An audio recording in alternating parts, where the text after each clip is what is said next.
The large room fell silent. 300 alien leaders sat around a massive round table.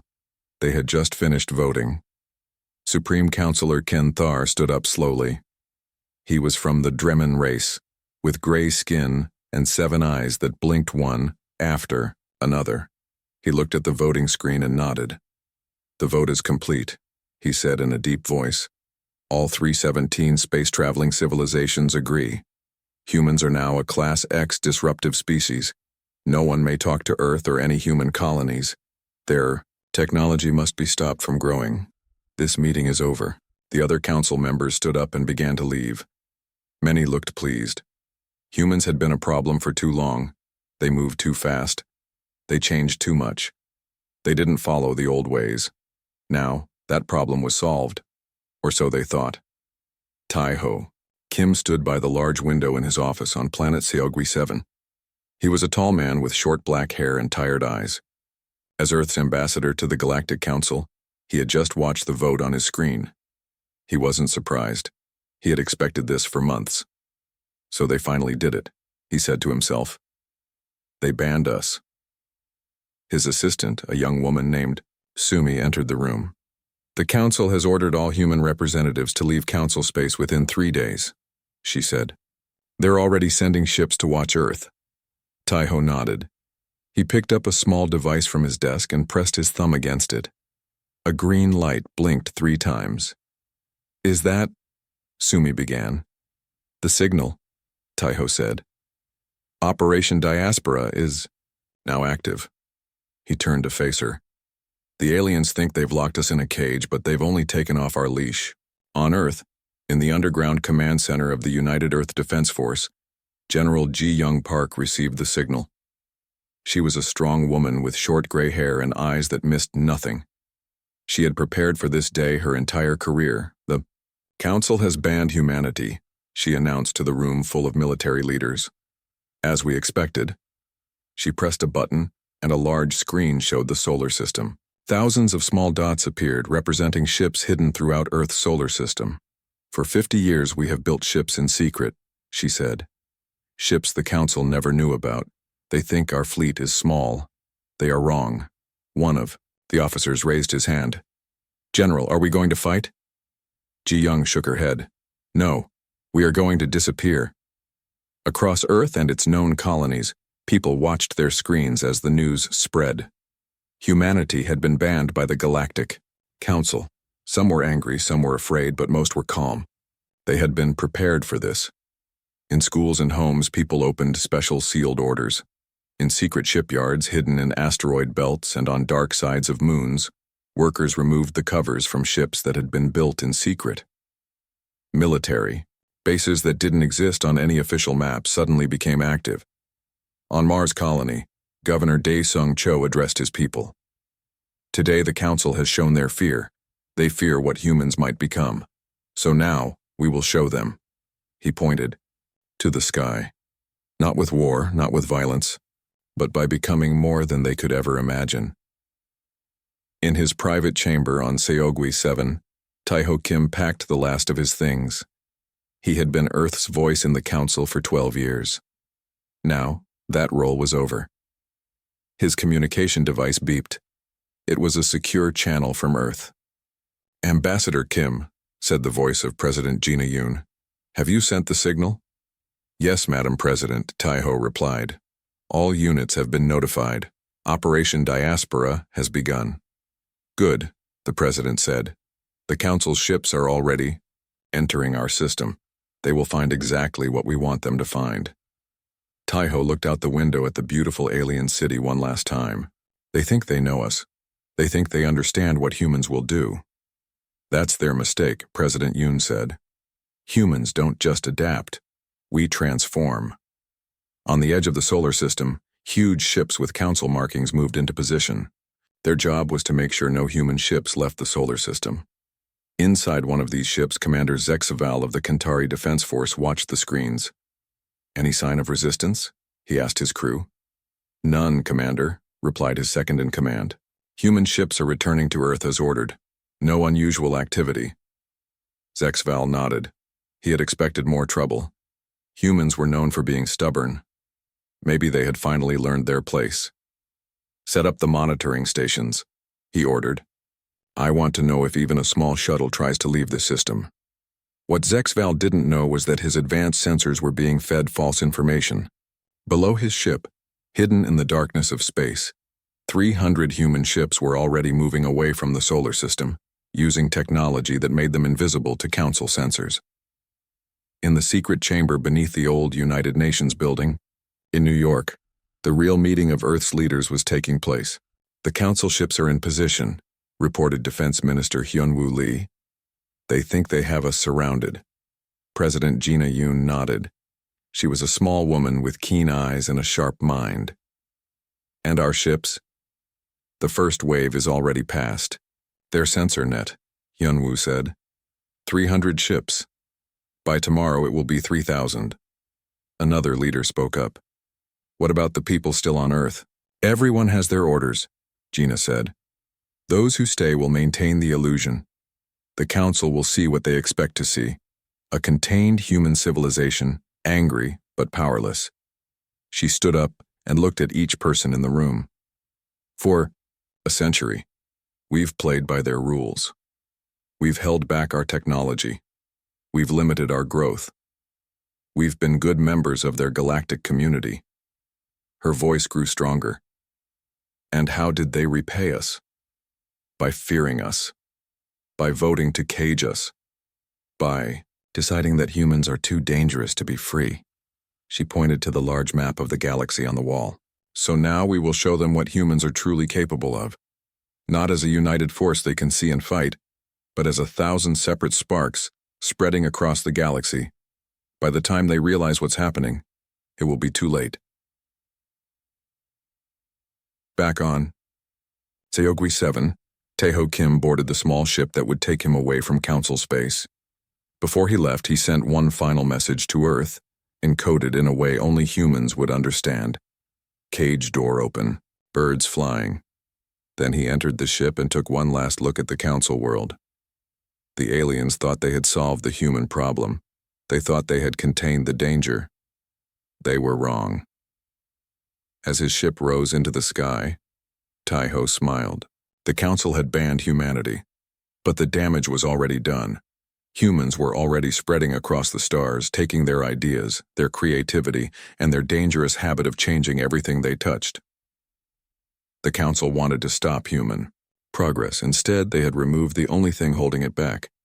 The real human story was just beginning. 20 years had passed since the Council banned humanity. The great alien leaders were happy. They believed the dangerous humans were safely locked away in their home solar system. Regular patrols checked Earth and its colonies. The reports always said the same thing.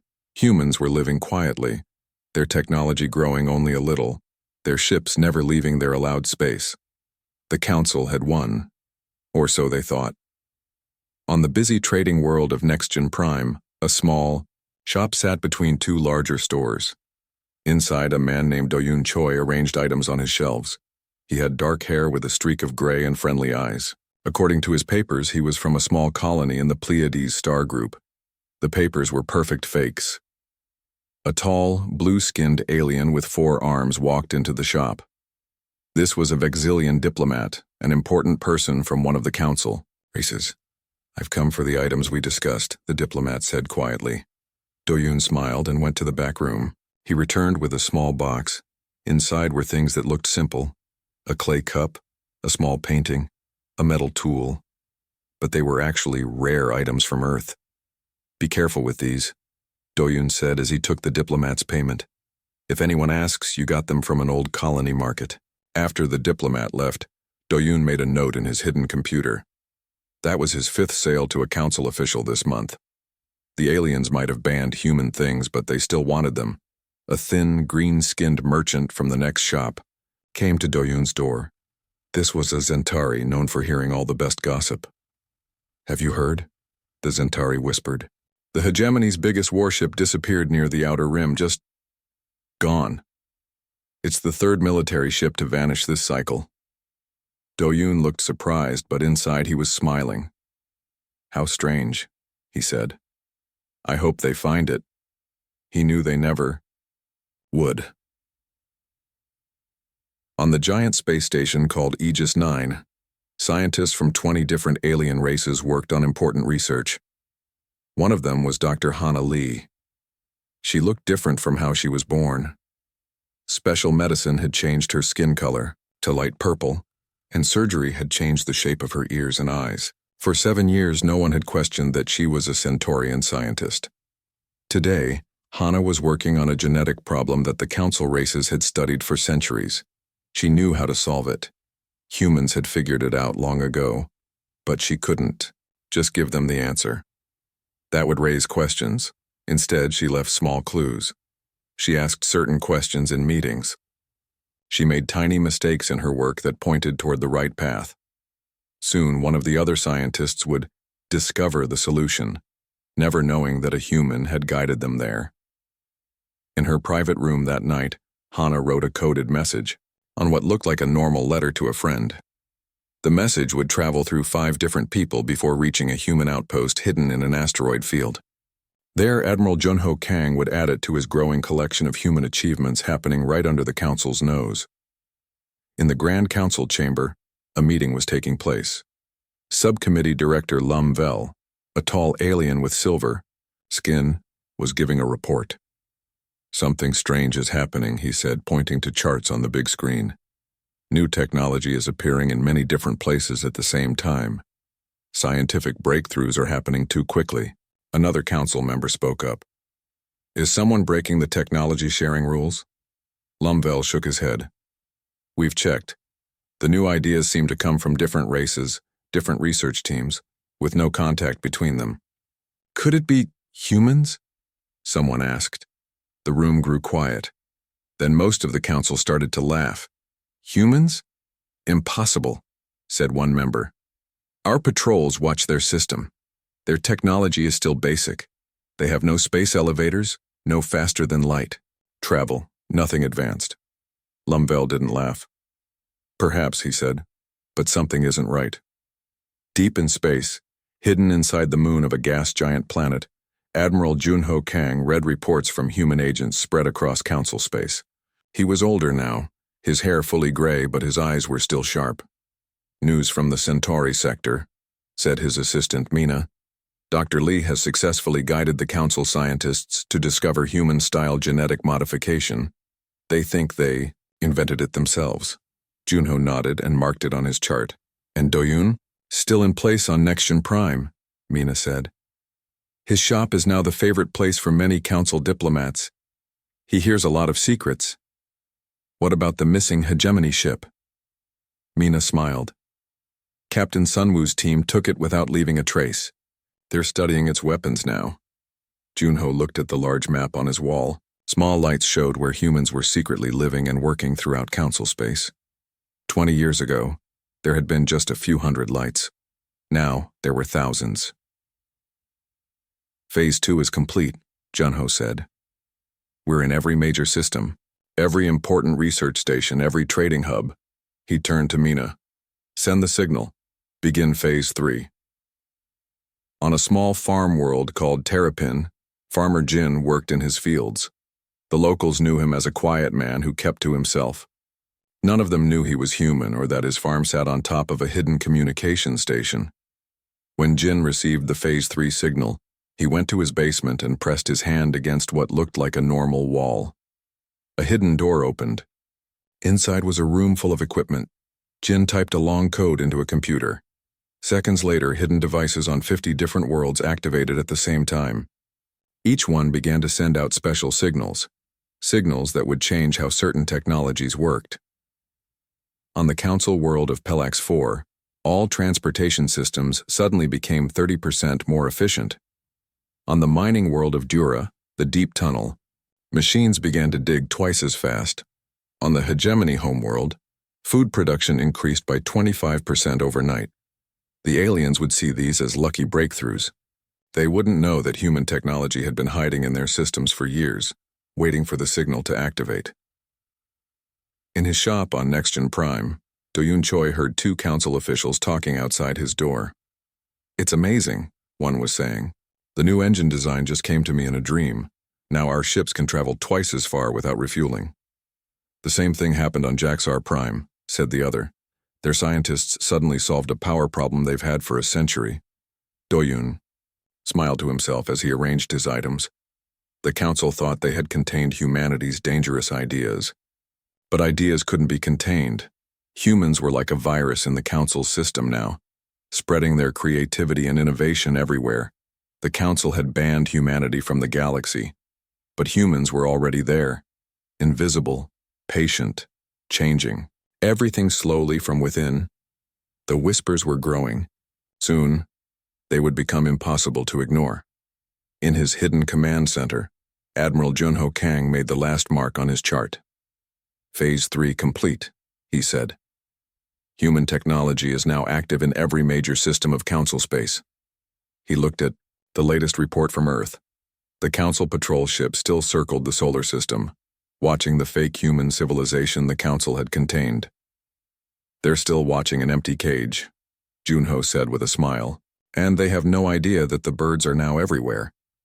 He turned to his communication officer. Send the message to all operatives. The seeds are planted. Now we grow. Across the galaxy, thousands of hidden humans received the message and continued their work. The damage was already done. The Council just didn't know it yet. 50 years had passed since the Council banned humanity. The galaxy had changed. New technologies appeared everywhere. Old rules about what was allowed seemed less important now, and the Council was starting to worry. In the Great Council chamber, an emergency meeting had been called. The leader of the Meknar Collective, one of the oldest and most powerful alien civilizations, stood before the other Council members. The Meknar leader, a tall blue-skinned being named Galturok, spoke in a calm voice. My people have made a breakthrough in energy production. We can now power an entire planet with a device the size of a small building. Murmurs filled the room. Such technology was against Council rules. For thousands of years, all civilizations had agreed to limit energy production. It prevented wars over resources and kept the balance of power. Supreme Counselor Ken Thar, now very old but still in charge, leaned forward. This technology is forbidden, he said. You know this, Galturok. The Meknar leader smiled. Times change. Old rules should change too. These rules have kept peace for 10,000 years, shouted another council member. Galturok shrugged. Peace, yes, but also stagnation. We've stopped growing, stopped learning. Why? Because we're afraid. You sound like a human, said Kenthar with disgust. The room went quiet. No one had spoken of humans in the council for many years. Galturok laughed. Humans? We haven't talked to humans in half a century. We simply asked ourselves why certain technologies were forbidden. The answers were not good enough. What no one in the council knew was that standing beside Galturok was Subin Park, great-granddaughter of General Ji Young Park. She looked completely Meknar now. Her skin was blue. Her eyes were large and black. She had been the Meknar's chief scientist for 15 years, guiding them toward human-style thinking without them knowing.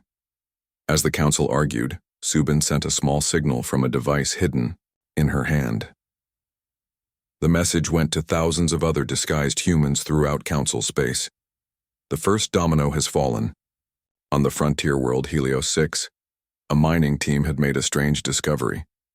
Deep in the rocks of a mountain, they found what looked like an old base. Inside were machines and tools unlike anything the miners had seen before. The council sent investigators. After studying the site, they came to a troubling conclusion. The base had been built by humans. This is impossible, said Chief Investigator Zinvok. Humans never left their solar system. Our patrols would have seen them. But the evidence was clear. The base was at least 30 years old. And it wasn't the only one. Similar sites had been found on 7 other worlds in the last month. Somehow, humans had escaped their containment. They had built hidden bases throughout council space. The question was, how many more were out there? On a luxury space station near the center of council space, a meeting was taking place in a private room. 5 aliens from 5 different races sat around a table. Each one was actually a human in disguise. "The council is starting to notice," said Minsu, who looked like a green-skinned Zentari. "They've found some of our old bases." "It doesn't matter," replied Jiyu, who appeared to be a rock-like Brontari. "Phase 4 is almost complete. Most major races have already adopted our technologies and ideas." "What about the patrol fleet? Around Earth?" asked another disguised human. "Are they still watching the empty system?" Minsu nodded. "They still think they're guarding humanity. They have no idea that most of us left decades ago." "The council is sending a bigger fleet to Earth," Jiyu said. "They want to check if humans are behind the recent changes. They'll find nothing, of course, just the automated systems and holograms we left behind." The 5 disguised humans raised their drinks in a toast. "To Operation Diaspora," Minsu said, "the greatest trick humans ever played." In the hidden human city beneath the ice of Europa, a moon of Jupiter, a small team of humans still monitored the council patrols that circled Earth. The patrols never came close to Europa. They didn't know about the underground base there. "Another council ship has entered the system," reported Gina, a young operator at the control station. "That makes 15 this week." Commander Dongwan Li nodded. He was the grandson of one of the original planners of Operation Diaspora. His job was to maintain the illusion that humans were still contained. "Are the holographic projections working?" he asked. "Yes, sir," Gina replied. "They're seeing exactly what we want them to see. Cities that look slightly more advanced than 50 years ago. A small space station. A few ships moving between planets." Dongwon looked at the large screen showing the location of all council ships. "They're getting suspicious. They've never sent this many ships before." "Should we inform Central Command?" Gina asked. Dongwon thought for a moment, then nodded. "Yes. Tell them the council is finally starting to look more closely at Earth. It might be time for the next phase." The council's fleet admiral, a tall insect-like being named Trizikar, stood on the bridge of his flagship as it approached Earth. He had been ordered to find out if humans were behind the strange changes happening across council space. "Scan the planet," he ordered. "I want to know exactly how advanced they've become." His crew worked at their stations using the most advanced sensors in the council fleet. After several minutes, the results came in. "Sir," reported his second-in-command, "the humans appear to have advanced only slightly since our last detailed scan 10 years ago. Their technology is still primitive compared to council standards." Trizikar frowned. This wasn't what he expected. "What about population?" "About the same. Approximately 8 billion on Earth, another billion on their colonies in this system." "And their ships?" "Only short-range vessels. Nothing that could travel beyond this solar system." Trizikar stared at the blue-green planet on the main screen. Something wasn't right. If humans weren't behind the strange happenings in council space, then who was? What he didn't know was that his sensors were being fooled by extremely advanced technology, hidden on Earth and its colonies. The cities his crew saw were mostly empty. The people they detected were holograms. The real human population had left, long ago, spreading throughout the galaxy in secret. In his final days, Councillor Zixtakan of the Palaxian Confederacy wrote a secret report. He had spent years investigating strange patterns across council space. Now, as he lay dying, he recorded his conclusion. "We didn't contain humanity. We forced them to become invisible. And now they are everywhere." He sent the report to Supreme Councillor Kenthar. The next day, Councillor Zixtakan was found dead. The cause was listed as natural causes. The report was never mentioned in the council chamber. But Kenthar couldn't sleep after reading it. The old councillor's words kept repeating in his mind. "We didn't contain humanity. We forced them to become invisible. And now, they are everywhere." The Supreme Councillor looked out at the stars from his private chamber. For the first time in his long life, he felt afraid. Not of a war or a visible enemy, but of something much worse. An invisible force that had already spread throughout the galaxy. The Council had banned humanity 50 years ago, but the damage was already done. Supreme Councillor Kenthar, now ancient even by his long-lived race's standards, called for a special meeting. This was not a normal council session. Only the inner council members were invited, the leaders of the 10 oldest and most powerful civilizations. They met in a small room with no windows. No recordings were allowed. No assistants were present. For the first time in council history, even the AI helpers were turned off. Kenthar, his 7 eyes now cloudy with age, looked at each member slowly. "I have called you here because I have discovered something terrible," he said in a low voice. "Something that threatens everything we have built." The others leaned forward. This was unusual. Kenthar was known for his calm approach to problems. "I believe humanity did not stay contained in their solar system," he continued. "I believe they have been among us for decades." Some members laughed nervously. Others looked worried. "Impossible," said the Zentari representative. "Our patrols have watched Earth for 70 years. Humans have never left their system." Kenthar placed a small device on the table. It projected images in the air. "Look at these technological breakthroughs from across council space over the last 50 years, he said. The images showed new machines, new energy systems, new ways of building things. They looked very different from each other. "At first, they seem unrelated," Kenthar said, "but my team found a pattern." The images changed, showing parts of each technology highlighted. "These are human design patterns, the way humans solve problems, the way they build things." He showed more images. "And look at these cultural changes among our peoples. New ideas about individual rights, new attitudes about change and progress. These match human philosophical concepts." The Meknar representative, Galtarak, looked uncomfortable. "This proves nothing," he said. "There's more," Kenthar said. "We've discovered over 30 abandoned human bases on frontier worlds. And when we looked closer at some of the newest technology in council space, we found human language hidden in the computer code." He turned off the device and looked at each council member. "Humanity isn't contained. They've been operating without our knowledge for decades. They've been changing us." On the distant planet New Busan, far beyond council space, President Min Ji-yoon addressed the United Human Confederation. Thousands of representatives from human worlds and stations listened in a grand hall. Unlike the council worlds, where technology was limited by tradition, here humans had built without restraint. The city around them was a marvel of engineering. Buildings reached into the clouds. Flying vehicles moved in perfect patterns through the air. Energy flowed freely and cleanly. Minji. Yoon, a tall woman with short gray hair and bright eyes, stood at the center of the round stage. 70 years ago, the council banned humanity, she said.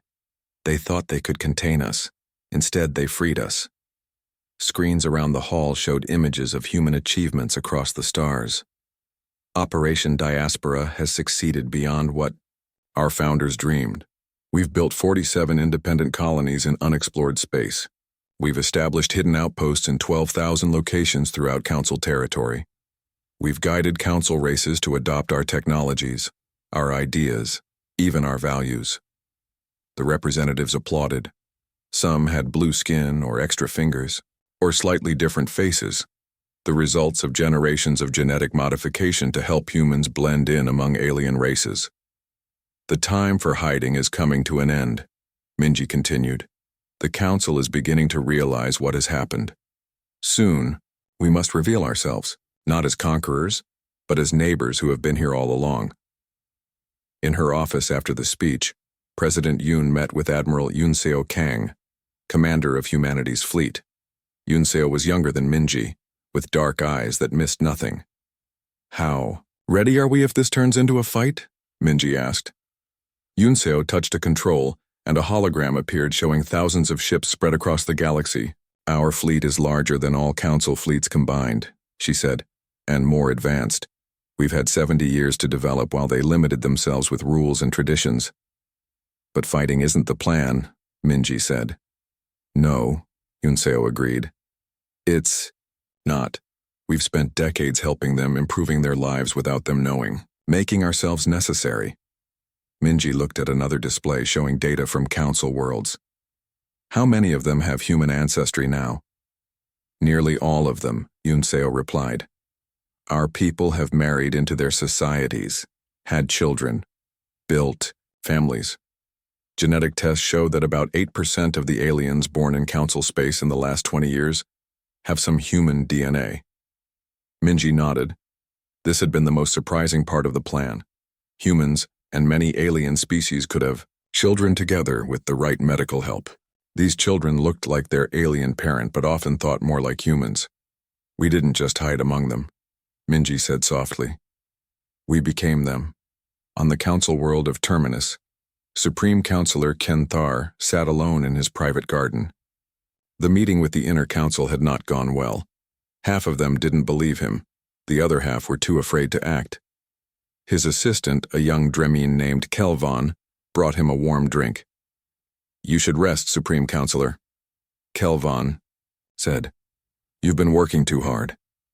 Kenthar took the drink but didn't taste it. The humans escaped our containment, he said, more to himself than to his assistant. And now they're everywhere, changing how we think, what we build, who we are. Kelvon sat beside him. Would that be so terrible? He asked gently. The changes in the last 50 years have mostly been good. Better medicine, more food, cleaner energy. Kenthar looked sharply at his assistant. Something in the young Dremen's voice sounded different. What's your family history, Kelvon? Kenthar asked suddenly. The assistant seemed surprised by the question. My parents are from the eastern provinces. My father worked in government. My mother was a scientist who studied other species. And before that? Your grandparents? Kelvon shifted uncomfortably. My grandfather on my mother's side was not from our world. He was a visitor from another system who stayed. This was before the stricter migration rules. Kenthar's eyes widened. What system was he from? Kelvon looked away. The records were lost in the data crash 30 years ago. Kenthar looked at his trusted assistant with new eyes. Could it be? Was his own aide part human? How many others in the council government had mixed ancestry without even knowing it? The damage wasn't just technological. It wasn't just cultural. It was biological. Humans hadn't just infiltrated council space. They had become part of council society on the deepest level possible. In the command center on New Busan, Admiral Yunseo Kang received an urgent message. Madam Admiral, said a communications officer, our agents report that Supreme Counselor Kenthar is starting to test people for human DNA. Yunseo frowned. This was happening faster than they expected. How many know about this? Just the inner council for now, but rumor spreads quickly. Yunseo made a decision. She pressed a button on her console, connecting her to President Yoon. Madam President, it's time for the final phase. The council is beginning genetic tests. On the other end, Min Ji-yoon was silent for a moment. Then she said, send the signal. Prepare the fleet. It's time humanity stopped hiding. Across the galaxy, thousands of disguised humans received the same message. The dawn is coming. Prepare for light. The time of secrets was ending. The council had banned humanity 70 years. But the damage was already done. 100 years to the day after the ban, something amazing happened. Thousands of ships suddenly appeared above Terminus, the Galactic Council's capital world. They formed a perfect circle in the sky. The ships were beautiful, with smooth lines and glowing blue engines. They made no threatening moves. They just waited silently. On the planet below, people looked up in fear and wonder. No one had ever seen so many ships at once. Not even the council's largest fleet was this big. In the council chamber, alarm sounded. Guards rushed to protect the council members. Screens showed the massive fleet above them. Where did they come from? Shouted one council member. How did so many ships get past our defenses? Supreme Counselor Kenthar sat quietly in his chair. He had been expecting something like this. They've been here all along, he said softly. We just couldn't see them. Suddenly, all communication systems on Terminus and throughout council space activated at the same time. On every screen, on every planet, In every home across thousands of worlds, the same face appeared. It was a human face, a man with dark hair, and calm eyes looked out at the citizens of the galaxy. People of the Galactic Council, my name is Jae-hyun Kwon, Grand Ambassador of Humanity. 100 years ago today, the Council banned humans from galactic society. They classified us as dangerous and tried to lock us away in our home system. The council chamber was silent now. Everyone stared at the screens. But humanity cannot be contained so easily, Jae-hyun continued. For a century we have lived among you. We have traded with you, studied with you, worked beside you, even married into your families. Images flashed across the screens showing humans disguised as different alien races working in labs, teaching in schools, building homes, raising children. The human diaspora now spans over 12,000 worlds. We've established 57 independent colonies in unexplored regions. We've developed technologies your scientists thought impossible.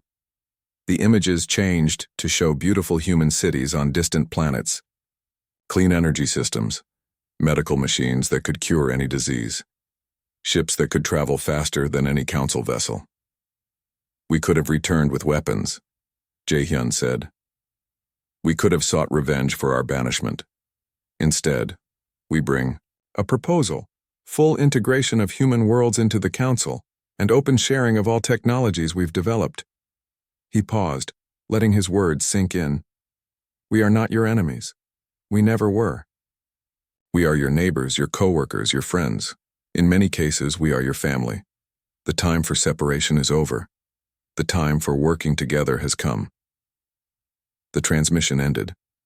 In the council chamber, no one spoke for a long time. In a private room in the council building, Ambassador Jae-hyun Kwon met with Supreme Counselor Ken Thar. They sat across from each other at a small table. No guards were present, no weapons were allowed. Ken Thar studied the human with all 7 of his eyes. You knew this would happen, he accused. Your ancestors planned for this moment when the ban was first enacted. Jae-hyun smiled. Yes. The council feared what humanity might become if left unchecked, so you tried to keep us contained, but in doing so, you created exactly what you feared. Why reveal yourselves now? You were winning, without us knowing. Because the galaxy faces threats greater than petty politics, Jae-hyun replied. He activated a small device on the table. It showed a hologram of strange energy readings from beyond the edge of the galaxy. What is this? Ken Thar asked. Something is coming, Jae-hyun said. Something not from our galaxy. Our long-range sensors detected it 5 years ago. It's large, it's moving fast, and it doesn't respond to any communication. Ken Thar looked closer at the readings. How long until it arrives? 10 years, maybe less. That's why we've revealed ourselves now. The galaxy needs to prepare, and it will take all of us working together. The old Supreme Counselor sat back, in his chair. So you need us after all. Jae-hyun shook his head. No, we could face this threat alone, but that's not who we are. Humans don't want to rule the galaxy. We want to be part of it, as equals. On the flagship of the human fleet, Admiral Ji-woo Kim watched the negotiations on her screen. She was a short woman with gray hair and sharp eyes that had seen a century of change. Do you think they'll accept our offer? Asked her second-in-command. They don't have much choice, Ji-woo replied. Half their worlds are already using our technology. A quarter of their younger citizens have human ancestry, and now they know about the approaching threat. She looked at another screen showing the massive human fleet surrounding Terminus. It was only a small part of humanity's true strength. Most of their ships were still hidden, spread throughout the galaxy. Besides, she added with a smile, we've spent 100 years making ourselves useful. They need us now, even if they don't want to admit it. In the council chamber, the vote was taking place. The question, should humanity be welcomed into the Galactic Council as a full member? Many council members were angry, some were afraid, but most were practical. Humans were already everywhere. Their technology was too valuable to ignore. And now there was a threat coming from beyond the galaxy. Supreme Counselor Ken Thar watched as the votes were counted. In the end, it wasn't even close. 287 in favor, 30 against. He stood slowly and faced Ambassador Jaehyun Kwan, who waited at the center of the chamber. By vote of the Galactic Council, Kenthar announced, humanity is officially welcomed as the 318th member civilization. The ban is lifted. All human worlds will have the same rights and responsibilities as other council members. Applause filled the chamber. Not everyone was clapping, but most were. Change was coming, whether they liked it or not.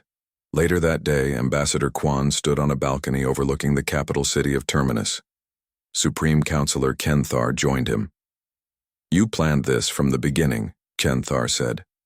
When we banned you, you didn't fight. You simply found another way. Jaehyun nodded. Humans are good at adapting. If you block our path, we find a new one. But why hide for so long? Why not reveal yourselves years ago? Because we needed time, Jaehyun explained. Time to spread throughout the galaxy. Time to understand all the different council races. Time to make ourselves so valuable that you couldn't say no when we finally returned. Kenthar looked up at the stars. The old council would never have accepted humans. We were too afraid of change. And now? Now we have no choice. You've already changed us. The council of today is not the council of 100 years ago. Jaehyun smiled. That was the plan all along. Across the galaxy, hidden human agents revealed themselves to their alien friends and co-workers. Some aliens were shocked. Many were not surprised at all. They had suspected something different about their human friends but had never said anything. On thousands of worlds, celebrations began as humans and aliens came together openly for the first time. On New Busan, President Min Ji-yoon addressed, "The United Human Confederation one last time before it would join the Galactic Council. Our long journey in the shadows is over," she said.